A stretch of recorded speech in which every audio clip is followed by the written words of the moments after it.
دي بقى اخرتها ان انا جايه بحكي لك؟ تحكي لي على الوقفه والندامه؟ ما انا كل طول عمري عماله اقول لك بلاش صحابك، بلاش هزكتي، بلاش تدي سرك للناس، بلاش تديهم الامان، بلاش تدي الثقه زياده عن اللزوم، في الاخر احنا اللي شربنا كتير معاكي. كلمي صاحبتك بتطمنيها. ايه يا ماما؟ بتديها الجدول، بتقول لها انا هخلص واقول لك اليوم كله كان فيه ايه. حبيبتي انا كذا مره بقول لك ما تديش الامان كده، وكل كلامك يبقى بحدود. انت لازم تعرفيها انت عملتي ايه وتصرفتي ازاي. حبيبتي مش كل حاجه بتتقال، في حاجه اسمها خصوصيه. ايه ده؟ في ايه مالك؟ ماما لو سمحت سيبيني في حالي. مالك معيطه كده ليه؟ انت جايه من بره معيطه في ايه؟ طمنيني يا بنتي. قولي فيكي ايه؟ يا ماما الصحاب بس وكده.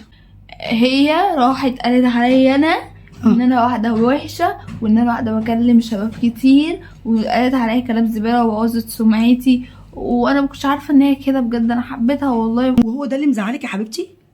ايوه يا حبيبتي احنا طول ما احنا عايشين في الدنيا بنتعلم.